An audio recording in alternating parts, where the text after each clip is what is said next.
like the actual, you put all like the other words are escaping me. I am about to be 20 weeks pregnant and my pregnancy brain is kicking my behind. So this is gonna be a really interesting year for my families. They might not like me as much as they have in the past, but anyways, you put all of the different components on the smaller branches off of the big branches. So thank you. That's exactly what I'm referring to. Thank you, Greta, for tracking me. So these are big branches, and then the littler branches can be. Exactly. Naomi, will you post a picture of that on Friends of Family Ed when you're done? I will get the original person's information and share it with her permission or his permission, because this is not my idea, but yes. Okay, I would love to share it, but I don't want to take someone else's idea. No, not totally not asking for that. I just want to see the finished. I want to see someone's. For sure, I will definitely send a finished product for sure. That is a terrific idea. I thought it was pretty fun. So, Lee, sorry I didn't ask. By the way, Lee, I'm putting this in our classroom. Hope you don't mind. So I have a question for the group, and it came up during the data walk. If people attended that the last hour, thank you, Susan, for walking us through the data from the survey this past spring. Somebody mentioned in the chat about districts mandating that staff are working on site at all times, or that they come in on site. And I didn't comment myself into the chat, but I do have, I guess, a concern and a question, and that is I find myself in the same situation, the same boat. I have a primary classroom that I'm in Monday, Tuesday and Thursday, and so I can be there the full day. I can offer offer visits there, but I'm often leaving because I'll go, to their home or whatever it is that we need to do. And I'm in other buildings. But on Wednesday and Friday, specifically Friday, there's 2 back-to-back classes in that classroom that I do not facilitate, and I'm considered in the field. So I can do my visits and I can do the other things that I do. Well, today I had a visit at 8:45 and I have one at 1:30, but everything else today is really how I piece it together. And I'm concerned about physically not being in the building. And so, sometimes I'll find myself meeting with a family at a library, and certainly I can continue doing my work there if I'm, I have an hour in between families or something like that. But I'm just wondering what you're hearing from your districts and how you're navigating this if you don't have a space to work and you're being told for whatever reason, you're not supposed to be working from home, which is indeed where I am now. I have to say there's this huge disconnect from administration if they're requiring you to be somewhere that they're not providing for you. Like, you can't do both. I don't get how you say you have to be here, but there's no space for you here. Like, that makes no sense to me. I really, really love that last year in our little district, when we were fully distanced, they allowed us to choose how we wanted to do our Zooms, our meetings. And unlike the spring of 2020, we were allowed into the buildings, whereas before we had to be from home, because it gave much more of a feeling of continuity, and we were able to do our Zooms from the classroom. The paras and the early childhood teachers and the parent educators could all be in one space. We were allowed to. So for me, it was more of a benefit of being able to do something we hadn't been able to do, but requiring it when there isn't that space, that feels like it needs someone to talk to administration and be like, if you're going to require this, you have to provide it. I don't get it. I was the person who commented on that in the chat, and the issue in our district is not about having space. We don't necessarily have space, but there are a few dedicated spaces for people to work even in the same room together if they're not doing things online. The issue for me is I'm bivocational and my 2 jobs are 70 miles apart, and I'm 0.2 and I am required to drive back 70 miles for a 3 o'clock staff meeting and then back 70 miles again to where I work the rest of the week. I already give I already am paid for and employed for working 2 days a week. And one of the exceptions that they made, which was a deal with my boss last year, who's now not my boss, that person's left, was I was doing a story time online, and that I could do that from where I am. And at first they said, no, you have to come into the school and do that. And then when I pointed out, then someone else was going to have to do story time, and it already had 5 or 6 families registration, they decided that as long as it was an evening and I was willing to do it and I could do it from where I was, they could live with that. But not staff meeting. Staff meeting has to be in person, even though we've done them from many places over time. I'm not sure environmentally it's a good idea, but the fact is it's gravely inconvenient. At this point, it means I have to take a half day of vacation from my other job to do the other. So I think there's a lot of concern about, are people actually doing their jobs? Are they working, or are they playing with their kids and charging us for it? I mean, I don't know what their issues are. So, and I know with new leadership, it's challenging. There's no question. People do things differently from who was there before. And maybe they don't have a lot of trust of us. I don't know. Mary Kay, something Yeah. that comes to my mind is we have 2 different sites, one Cambridge and Isanti, Mhm. and we're keeping the Zoom for those meetings where we're together, so we don't have to wait for the others to come to the same site like we used to.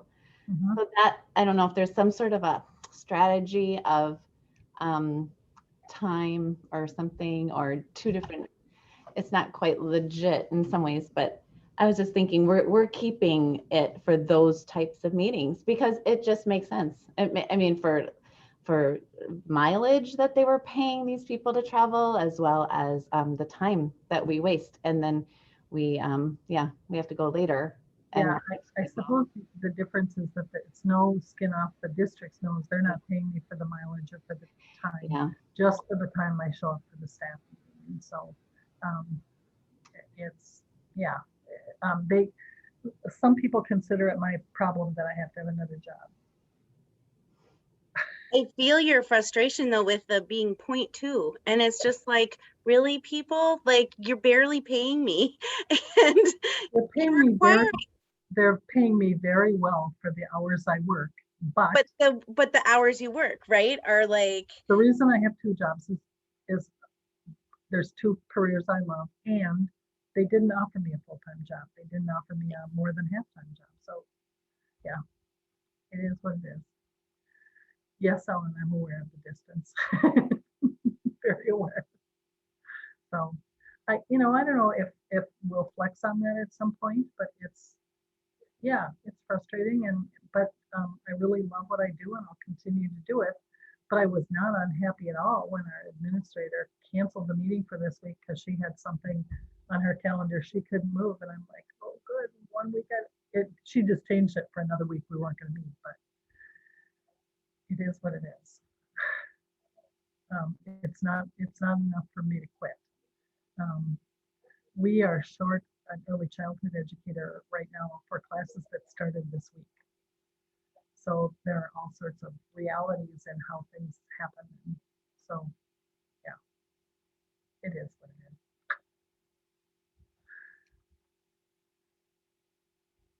So I'm curious because I don't know where everyone is coming from. Thanks for identifying that, Greta. I actually worked in Cambridge Isanti for a semester or 2 about 100 years ago with Lowell Johnson. But I'm just, if people would share that as they speak, I'd really love that. So we, last year when we came back in January, were then told we needed to be in person for any work related things. You needed to be in the building to conduct all of our, and my computer might die, but to conduct all of our work. I had a lot of mixed feelings because I taught primarily online last year, and I still do this year. And what I thought was difficult was as a few of you had said, finding the space in the room. Nikki kind of alluded to this of like I said, this is my classroom. It is also a conference room. Last year, with my desk location in our new space, I had all of our evaluation team were sitting behind me, 2 cubicle spaces behind me, and conducting all of the evals for birth to 5 on Zoom. There was about 5 of them, all sitting next to each other, all on the same Zoom call. So there was a lot of confidentiality things there. I could not conduct an online class sitting in my space because my parents are potentially going to overhear some very confidential information. So I have to actually go online and book out my own classroom every time I have an online class, which I still have to do. And now our evals are starting to come in person. And so we're going to run into kind of that space issue as well. Luckily for us, I'm in Wayzata, and so we have, although a very large district, and we're spread out not nearly as far as some of you are, but we do all of our staff meetings online through Zoom, and our coordinator, because of all of our different start times of our elementary schools, because our preschool classes are in elementary, we do have 2 different options for times of the day, both the morning and the afternoon, that we can join the Zoom call, and the meetings are exactly the same.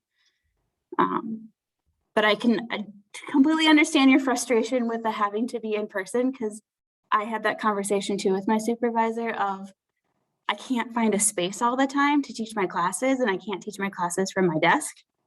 Because they kept saying, as a district as a whole, they're like, well, you have a desk. And I was like, I do, but I also want to keep these other families' information confidential, because I don't even think I should be overhearing some of the conversations that are happening. So I just kind of put my headphones in and pretend I don't hear it. Well, Naomi, if it makes you feel better, our building was an open concept building. It was built in the 70s. And it's, there's hanging partitions and there's rolling walls. There's a conference room on the other side of my parent ed room. And for the most part, it was empty last year. Our Birth to 3 team is not doing home visits in the homes. So parents are coming and they are doing home visits in the conference room next to my classroom. There are often an OT, a PT, the early intervention teacher, a parent, and a child in that room. And they're cheering and they're clapping and they're doing what they're supposed to be doing to get that kiddo to do what it is that he or she needs to do. I can't hear in my room. So we'll be on folding chairs in the toddler room, and it's still going to be loud because it's still going to come over. So I know it's a COVID thing. It's a space issue. It is, but no comfy chairs for my parents. We get really hard, uncomfortable folding chairs. So just if it makes you feel better, I have an actual physical room and it's not going to be used. I think honestly, and one of the things I think I've learned with all of the COVID is I get that the district has to look at a whole, and as Wayzata, we have 9 elementaries, 3 middle schools, and 1 high school that's the size of a small college. And the district needs uniform, policies across all staff. And like we talked about in the last meeting, nobody knows what ECFE is. I mean, I had to send out an email to all of my preschool teachers introducing myself saying, hey, by the way, this is what I do for a job. I'm a resource to you guys because you're all struggling getting the year going, because our students are coming back, and a lot of our students are those who have not been in school maybe ever because they were young toddlers when the pandemic started, and all of a sudden they're preschool age, and parents are like, they have to go to school, but they've never separated from me, and many other things. But I know that there's a lot of district policies, but I think it's also sometimes nice to know that we're not the only ones that are struggling with some of the same issues. And I think just remembering that advocacy program, that piece of we need to make sure that we are heard and known about. I just want to add that back to the meeting, the requirement of physical presence in the meetings. It seems to me that it depends on the goal of the meeting. If the meeting's goal, like what Naomi was describing, it sounds like they just have 2 duplicate meetings at 2 different times.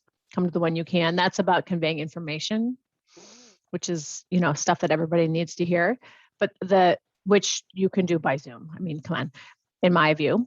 But if the goal is to like get people together and be friendly and grow relationships, then physical presence is obviously better. But I think when we advocate for ourselves with administration, it can be helpful to maybe split out those 2 goals. Like, what is the purpose? And I think, you know, expecting someone to drive 90 minutes or it sounds 70 miles, 90 minutes, whatever that would be one way for a meeting is a really tough, rigid expectation. So I would encourage you, I mean, you know, we're all professionals. Especially after this last year when we've learned that we can do things differently, right, Sarah? So like if once a month you show up or maybe once a quarter or something, you know, every 5 weeks or something, you know, maybe offering so you can be present and be in person and do the social thing, you know, for relationships, but we know we can look at us. Right. We can build relationships and get things done and accomplished, right? Online. I'm with you, Sarah. I agree. I think approaching it that way, that's brilliant.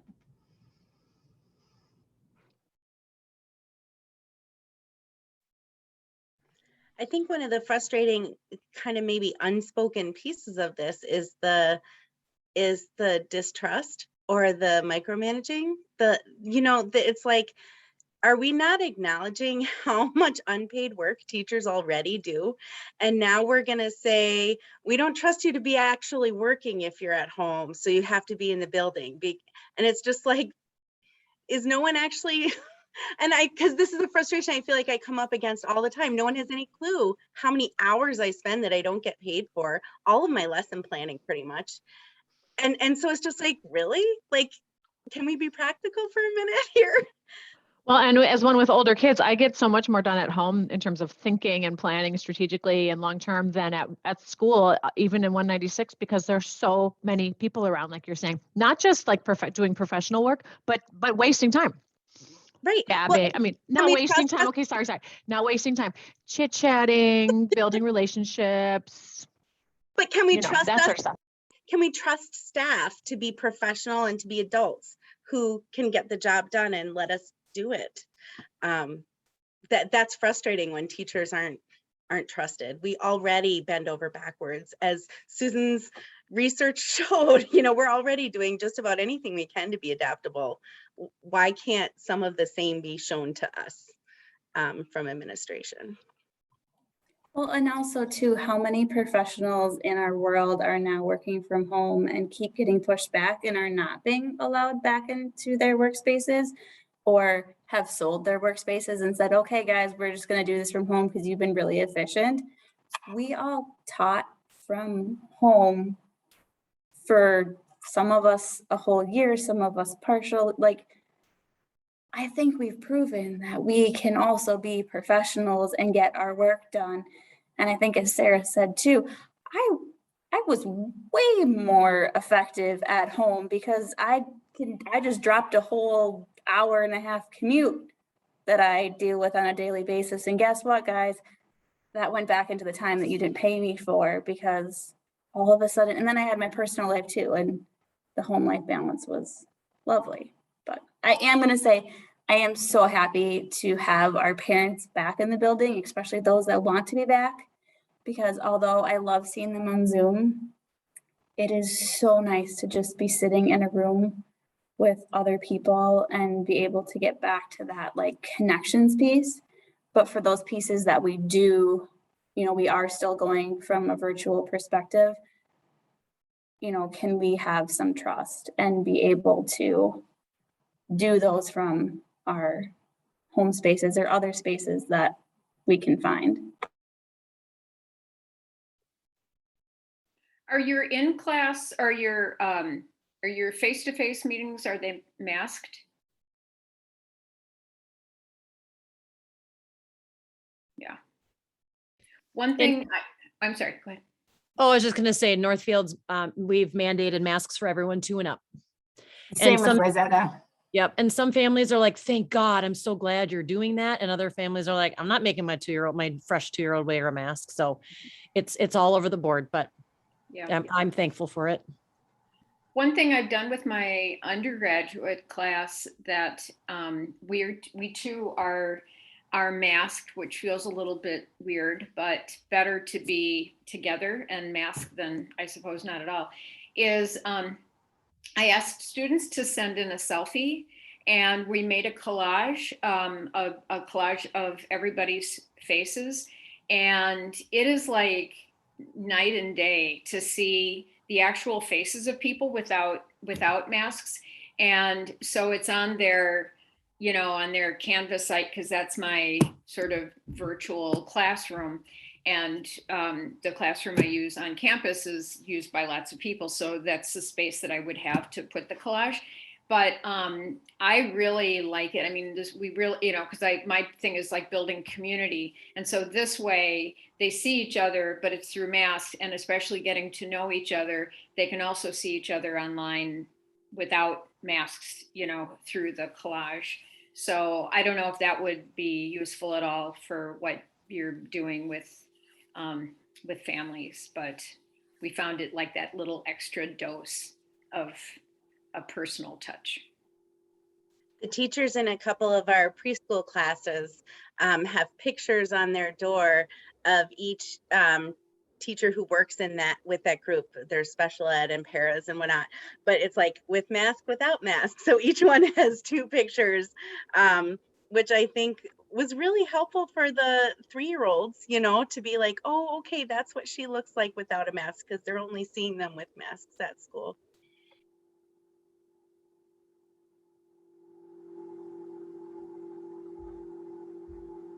So is anyone else dealing with really tiny class sizes still this year?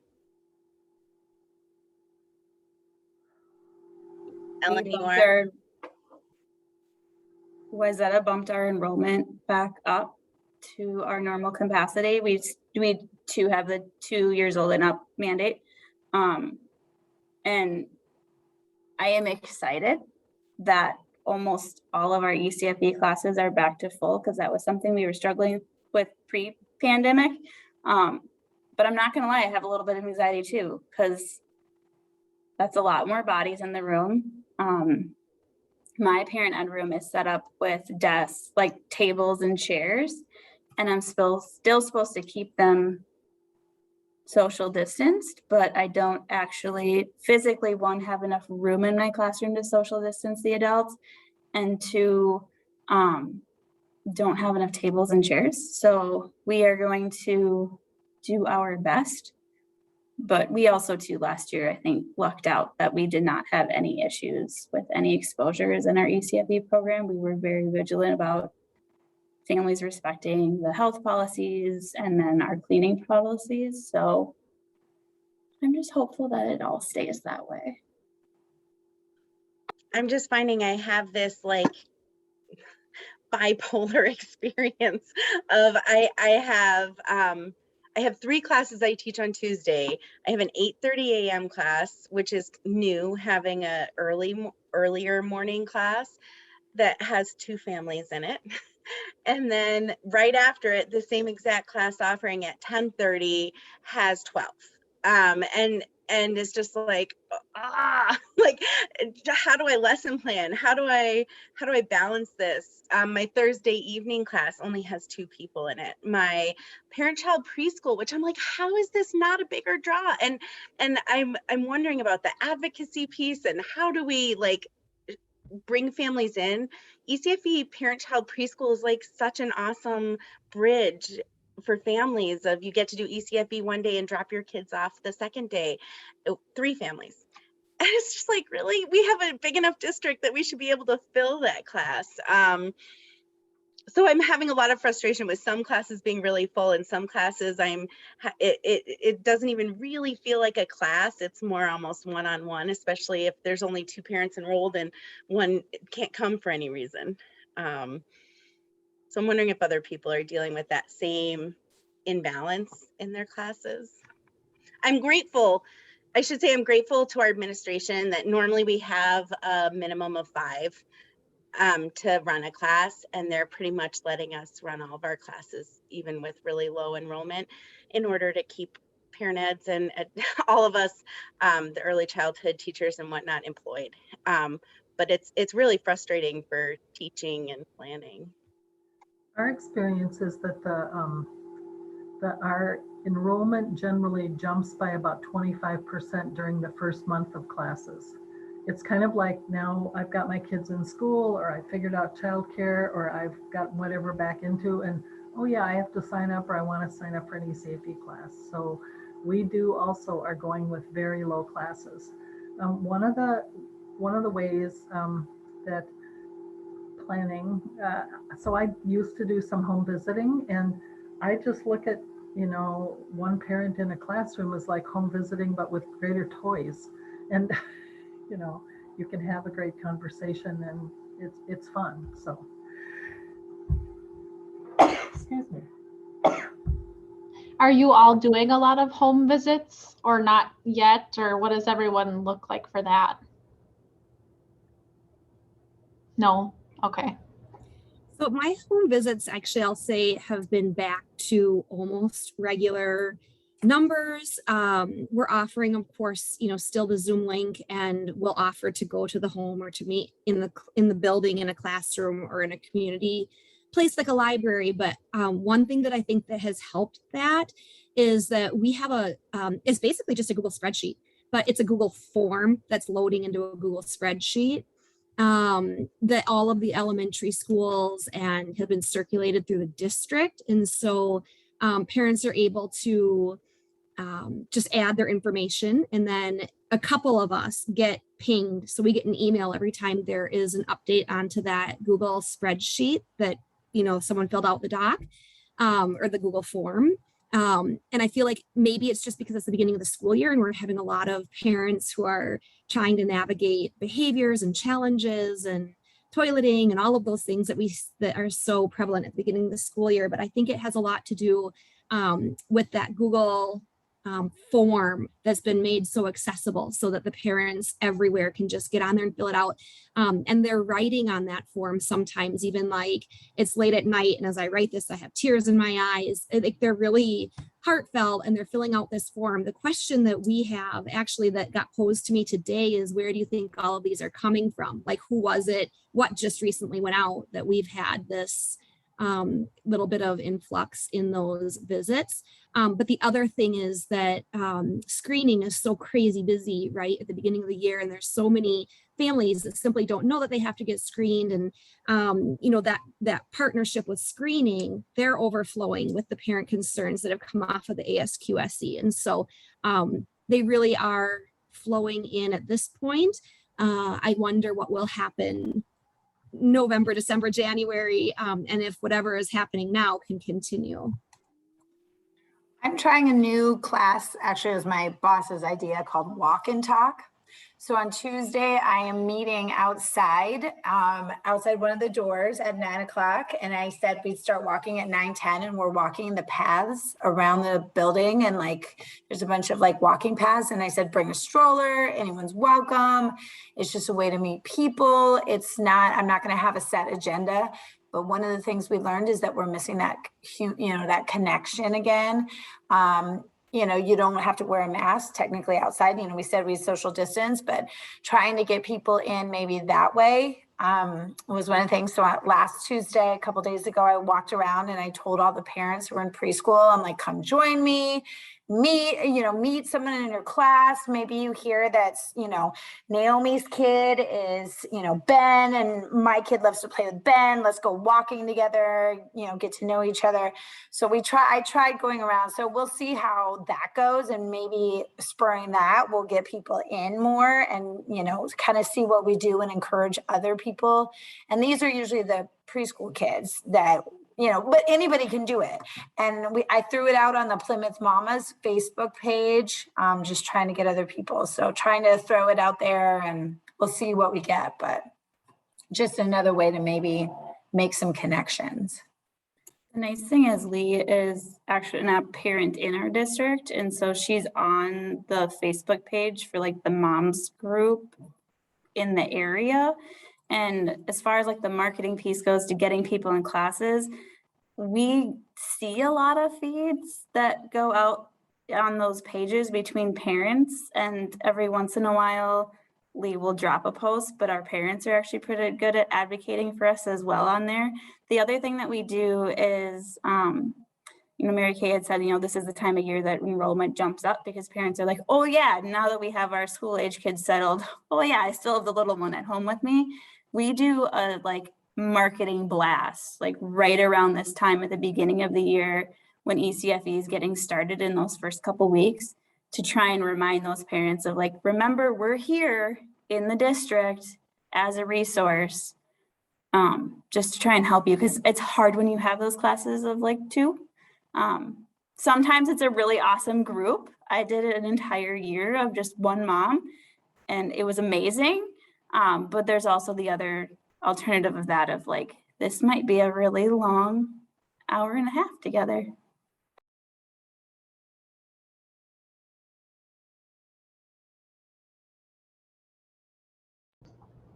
I'm glad I'm not the only one that's having lower numbers. And like you said, Becca, some of our classes, we have like 9 families and then others it's 2.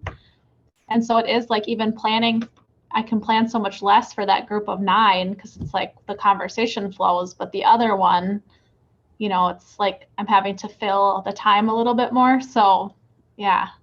Same You boat, thought about, Abby. oh, Just sorry, the exact same boat. Yeah, and I'm a new teacher also, so it's not like I have this like resource of all these lessons. Yes. So, and I've got 6 classes, so I was hoping to be able to just have kind of one class per week, one lesson that I do for everybody that week. And it's like, oh, we've got really, really different amounts of time Mhm. when you have such different populations in the class. So have you thought about emailing those 2 people and just saying, hey, these are open. The joy of ECFE is getting, having the kids meet other kids, having the parents meet other parents. I know that takes then out of your, then you got to fill it. But I know that we sent to our boss like 3 different ideas for the 2 classes that didn't fill, and we're just waiting to hear what she wants to run. But Okay. you could always Yeah. try that. Yeah, that's a good idea too. Well, the We other thing found- for you guys is when we only get one family, like last year it happened a lot, one family, we just let them play a little bit longer. Okay. And it's fine. It's just like, and then sometimes we never even the parents and I never sat down together officially. I just sat with them while their child played and they're like, hey, I have a question for you. So don't be afraid to let the structure go. Like the Okay. structure is not going to hold when you have 1 or 2 families. And if the kids are really playing well and you sit together when they're playing, and sometimes that's for a multi-age class, it's kind of fun to see those multi-age kiddos interact with their parents when it's a smaller group.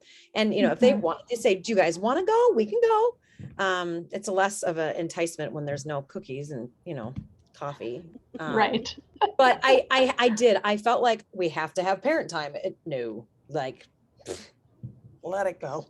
Let it go. Okay. Like Elsa, it's okay. Yeah. Becca, something too, in my experiences with that in a lower, when there's fewer families and you can have a couple people even sick and now you're down to 2 people at the table, that can happen. And I've had a couple of those smaller ones.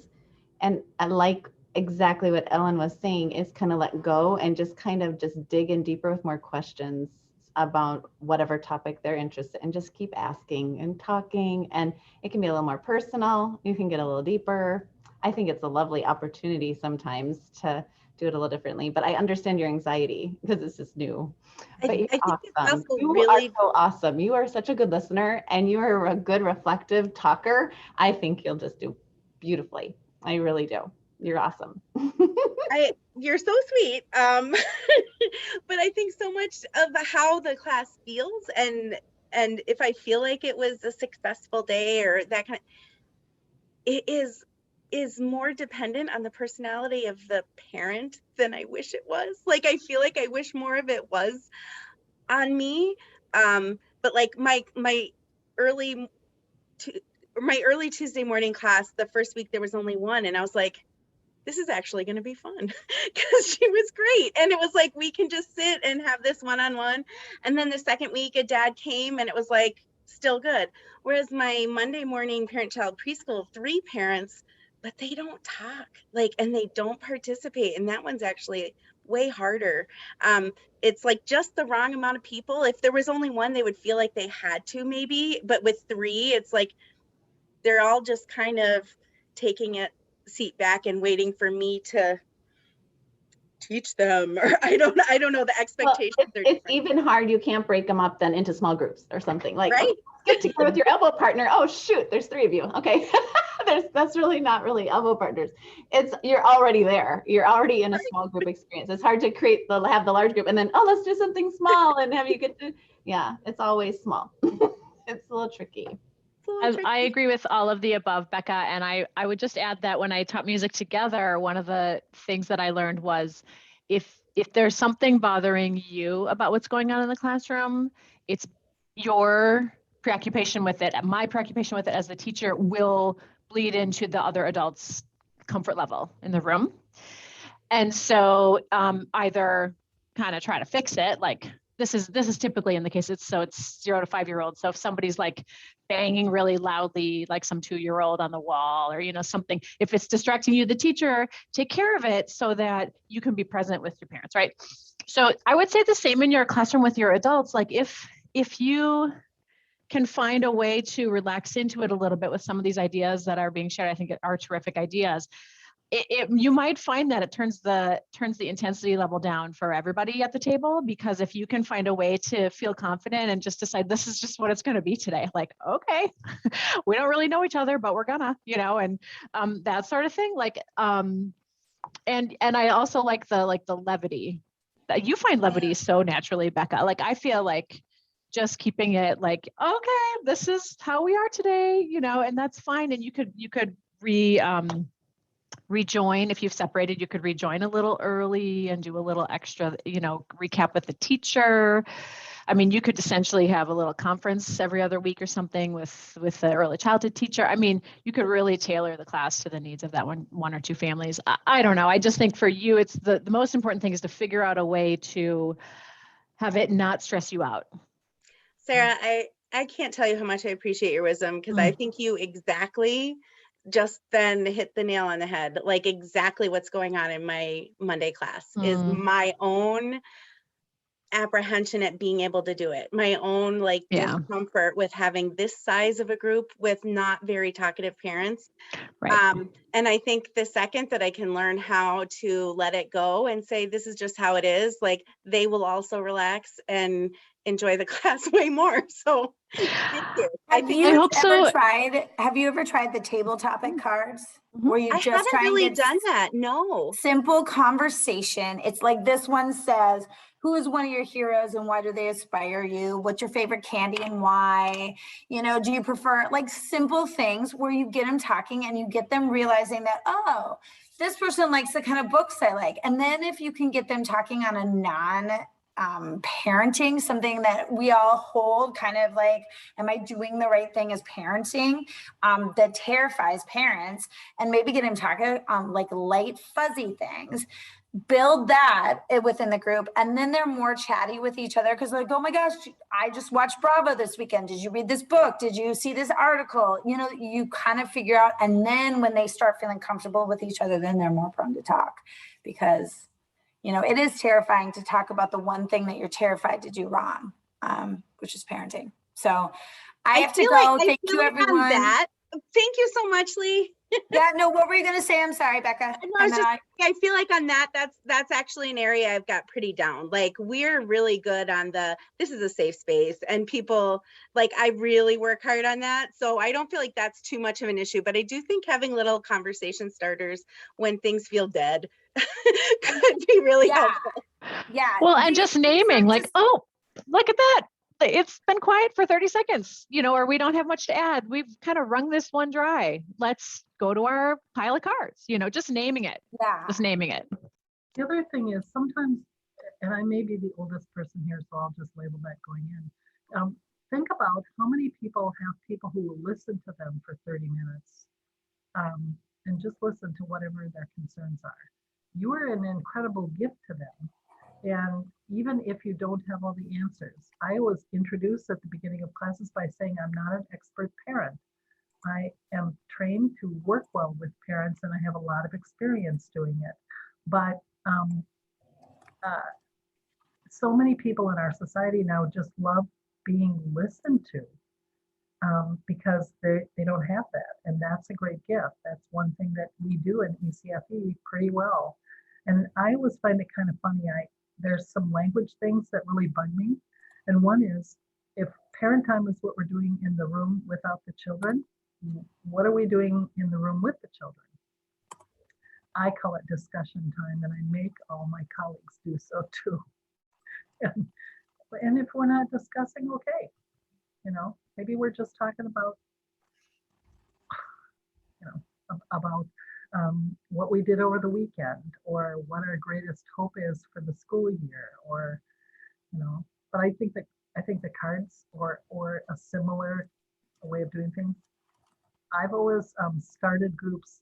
Most everybody does joys and concerns, and so I'm not wanting to change that. But what I do is I often start the discussion by asking a question that's focused on the topic, but ask everyone to answer something related to that, because then they've all heard themselves speak, and that kind of greases the discussion too.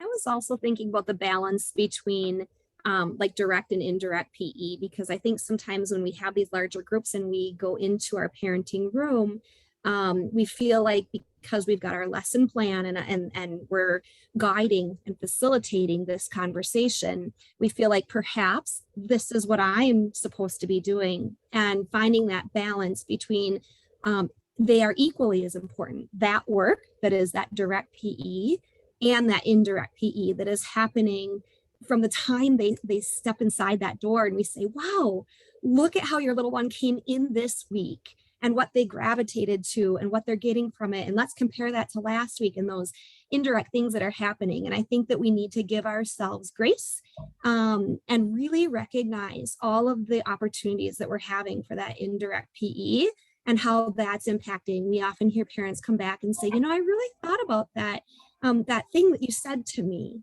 And it was one of those indirect things, right? It came through conversation as we walked them out in the hallway, or on the way into the room, or when the group was small. And so I just think that balance, knowing that your impact is enormous and amazing and huge, and it comes forth because of, your passion and your desire to be there with them in that place. And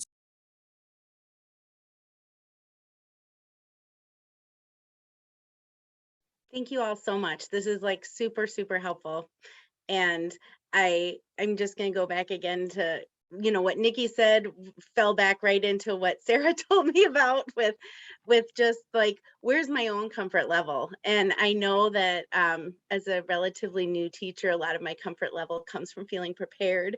And that's more of the direct piece, right? And learning how to slide into getting more comfortable with the indirect and taking more of the facilitator role instead of the teacher role is just, that's what I get to work on next, right? We all have strengths and places to grow, and that's my room to grow. So thank you.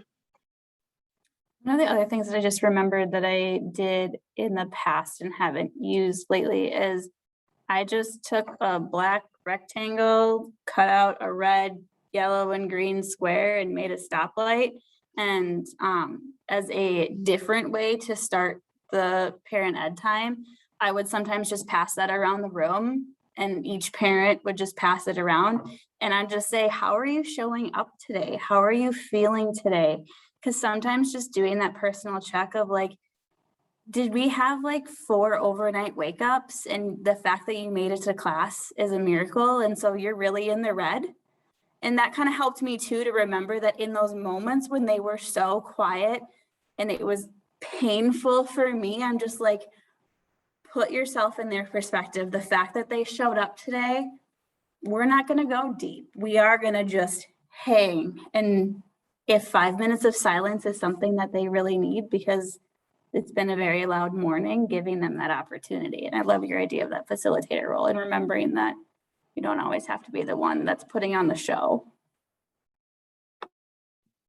Naomi, can you explain the card thing again? I'm sorry, I had to take a phone call, so I just missed the last 10 minutes. What, you hand out a card? Yeah, give me 1 second. I might have it in my file over there. Just give me 1 second. Thanks. Becca, just to make you feel better, this is year 10 for me, and I still sometimes, oh, I can start my video.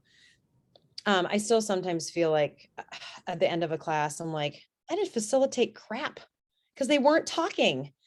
So then I had to talk.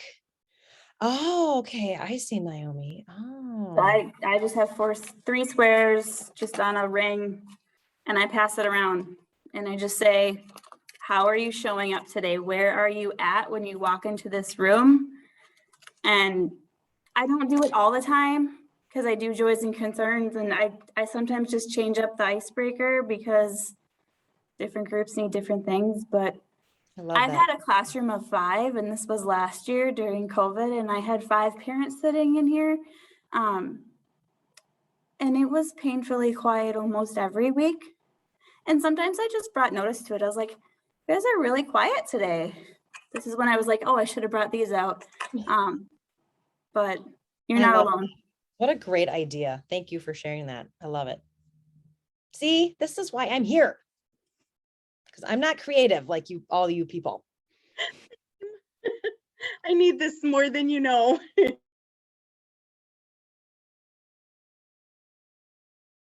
Circling back to that awkward group on Mondays, I'm reminded that one of my favorite new things I did at the beginning of the year this year, I printed off all of these little value cards. And I think it was something someone shared here. It was something on a stick. What was it? Values on a stick. It was from here. Guidelines. Guidelines on a stick. Yes. Yeah. I from got the Positive idea Parenting. for that.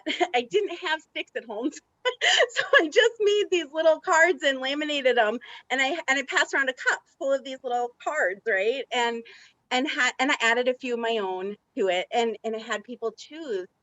And I was actually really moved by this one mama who's in the Monday class, who was in the same Monday class last year with a different child. And who comes from Africa and has a heavy accent and doesn't speak very much at all, but I know that she has a good comprehension of the English language. The word she picked out was silence, and she took some time to talk about that as a value, which was probably more than I've heard her talk just about at all. And the value of giving space for silence and letting people think. And I know that's like a huge weak spot for me. Like, I'm such a talker that I'm like, anytime there's silence, I'm like, oh no, I gotta fill it, right? Like, that's all I can think about. And that just upped my comfort level, and also just put a big gold star on, this is what you need to focus on, Becca. Like, you've got to leave that space. You've got to let yourself feel uncomfortable and let these moms have silence so that they can process, so that they can think, and so that these quiet people have a chance to talk when they're ready to, that there's that space for them.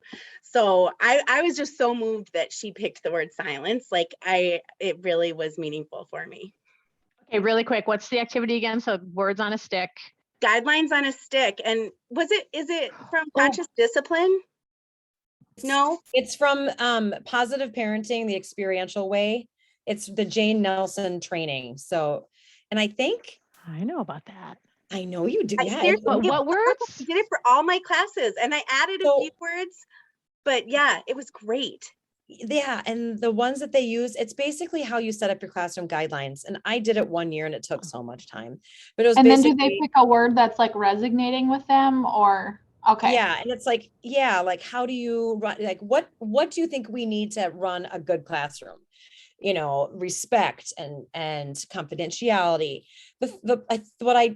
and you know, maybe I need to tweak it, and maybe Becca, you can tell me how you tweaked it. But what the problem I had with it is like all of the words on the stick were great. And I was like, I want all of these things on our guidelines, whether you guys like them or not. Do you know what I mean? So I was like, nah, I'm just going to make my guidelines and put them on. But you could use that on a stick thing for a lot of different things, I feel like. So Ellen, how I did it is I didn't, maybe this is not what parent educators should be doing. We didn't officially make guidelines. We didn't put something up on the wall. I just included it as part of introductions. Like, so we all did introductions first, and then it was depending on time and the huge class versus the tiny class, it was either on the first day or the second day that the little cup went around, and depending on the size, like if it was a big class, I was like, pick one word. And if it was a small class, I was pick 2 or 3 words. What resonates with you about what makes an adult group together work? Like what makes you feel comfortable? What makes you feel like you want to come back? Versus what makes you feel uncomfortable and like, this is a waste of my time. So I was just like, kind of set that stage. And then it was just conversation. I didn't write it down. And I picked a different word each time, like when I did it with my classes. And I have a couple parents who are in more than one of my classes, and I noticed they picked different words, but it gave us a chance to talk about as a group what we valued. So that felt important, even though we didn't record like these are our official class guidelines. I like that because that's what that's how I used it. I used it to create the class guidelines, and that just, it took too much time, but I really like you used it as conversation. Conversation only. Yeah. Might steal that. Thank you. How many of you are already teaching, are already in? Sarah is, Nikki is, Becca is, okay. Yep. Just finished our second week. Why is that at Mary Kay? You guys are? We start Monday. That is not yet, and Northfield's not yet, Hopkins not yet. Okay, I was just curious who's already going. Okay. Let's I started go. first class today, so I was curious where other people are at. Okay. This time next week, I might have wine with me. I swear, Susan, I think I was the one who mentioned wine in my like self-care thing. I was like, oh, it sounded from Susan that you were not the only one, Ellen. I tried a new little thing. I've used like Curious George in the past as like a theme of a semester. Like we're going to be curious about our kids and then have Curious George things around the room or whatever. And this summer, my daughter, for the baby shower, she did a whole bunch of Winnie the Pooh things, and she has this bounce this way and Tigger tails and, you know, rumbly in your tumbly. And so she's got these signs. I thought, hey, I'm just going to use those. So what I did this year, I've never done before, is I used Winnie the Pooh characters as a descriptor to describe themselves and their child. Like, which character would you be, or which character would your child be? And then they just discussed around that. So it's just on a slideshow. I just pulled up what came off of the internet, you know, a picture of all 6 of them or whatever. They couldn't choose Kanga for themselves, but they could use them for one of their children. If their children was like the mother, you know, but they couldn't choose that for themselves. And it was I was impressed. They did a pretty good job with that. So if anyone's looking for another way to get people talking about their personalities, their children's temperaments and personalities, whatever it might be, just a thought. Greta, I'm working on temperament next week. Like that's actually our very next thing. And did you find that everybody was familiar with Winnie the Pooh? I'm worried about cultural expectations of norms of like, if everybody knows all the characters from Winnie the Pooh or not. We did talk a little bit about that as it went around. Like somebody said, well, would you think that's Eeyore more or that? Or, well, why do we think that it would be Eeyore? You know, Eeyore didn't get picked. So I really advocated for Eeyore. I said, Eeyore, despite all the terrible things, he is so consistent. You know, he's there. Doesn't know where his tail is, but he's not bothered. I mean, he's not rabid. He's like, gotta fix my tail. You know, he's like, I don't know. We talked a little bit about each one, and I tried to give a little bit of a something, but the parents. I love that. It was kind of fun. But anyway. I wonder if there isn't a clip somewhere, like just introducing them all that would be helpful. Yeah, because I love that idea, but I have the same question as Becca. As far as culturally sensitive, the other thing I'm doing with it is we've got these little, she made all, amazing things. She made all these little honey pots or whatever, and she put little signs on them, and she had some big ones too. And so we have this honey theme. And so I'm going with honeycomb, and there we go. So I'm going with honeycomb, and I made honeycomb for my windows out of popsicle sticks. And we're going to add to them talk about how we're all individual, but we're together. And it's a process of working it together that creates something. I don't know, just trying to, I think after 20 some years, it's for me more than it's for the parents. Sounds like fun. Anyway. Our classes this year, we're focused on conscious discipline quite a bit. And one of the things we always sing with the group at the beginning of circle time is like, this is my school family, the school family song. And so we have a bulletin board that a tree made out of an arm and hand. And then I have all the parents do a project the first day, cutting out their hand with their name. And it's like, we're all leaves on our school family tree. So like, we get to do a cheesy little craft activity just like a kid. And parents enjoy that more than they'll admit.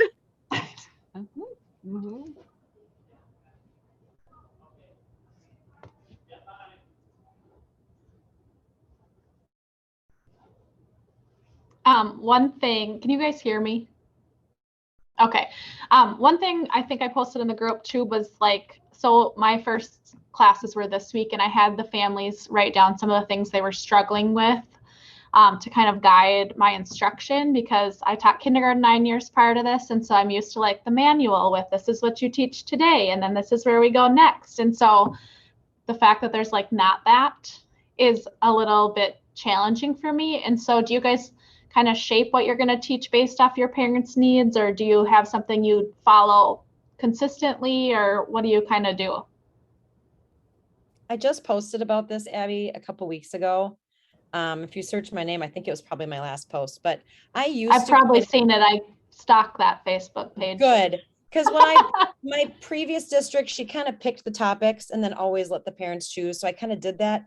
But with 10 classes, I can't do topic lists anymore. And after week 2, you're already off. So for the first time ever, I'm not doing a topic list where I'd be like this week. And like I said, it just gets blown up. But because I've always done it, I just kind of always did it. So this year I'm like, go. So I'm just going to get a feel for what they need on day 1 and see what they want to talk about. And then I piece in things that they don't know they need, like whole brain child. Oh, yes, I did see that. Yes. Yep. So, and that you can't, we can't really talk about discipline until we've talked about sleep. Because if you have a child who's not well rested, then you know what I mean? So I look at what they want, and then I piece in the things that they need before we can do that. And so this year it might drive me crazy, you guys. And the other reason I did it is so that I kind of knew, like, okay, this week I'm mostly going to do temperament.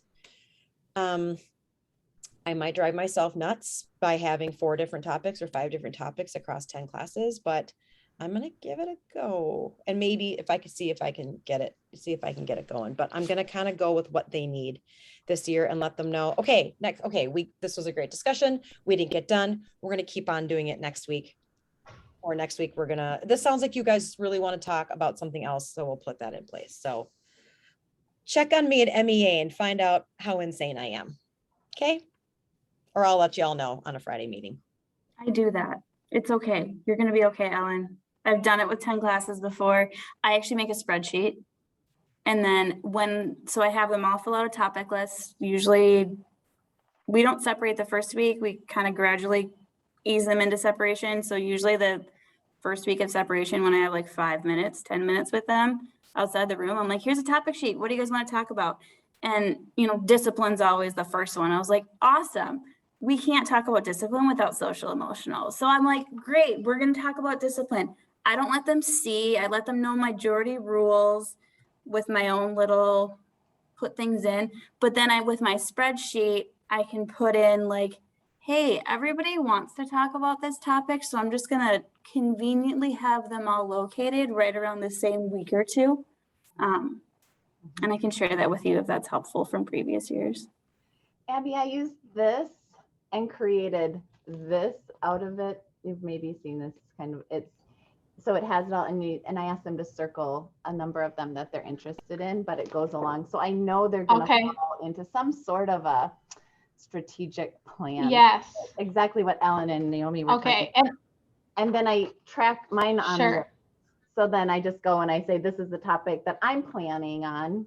And exactly what Naomi was saying. Yep. Okay, sleep. Oh, they're all on sleep. Let's all do it that week. Yay. Right. That's Yep. it. If that's helpful. Okay. Yeah, that's super helpful. Thank you. I do something similar. And if you plan out and it's like, say you're traveling over MEA, so the week following, you're not going to have any Slack built in to like beef up some fabulous new topic that you're pulling together for the first time. You know, that's where you drop in the one that you've got in your back pocket or feels more straightforward. So you can take care of yourself that way too. And you do that long-term planning. I do something exactly like what Naomi's describing and what Greta showed. Okay. Thank you, guys. At the beginning of each semester, when I do kind of an interest in, goals sort of inventory, I also follow up the week after with some Google Slides to show them how the group spoke, because I also think that's an important piece of group process and letting them know. That way, if maybe they didn't circle certain things, but other people did, they can begin to understand like, oh, as a group, this is how we spoke, so that they can know too, like, I can add my input and know that not 100% of everything is going to be based on the input that I gave, but we're going to work together, and hopefully all of those things will become relevant to them as they move through.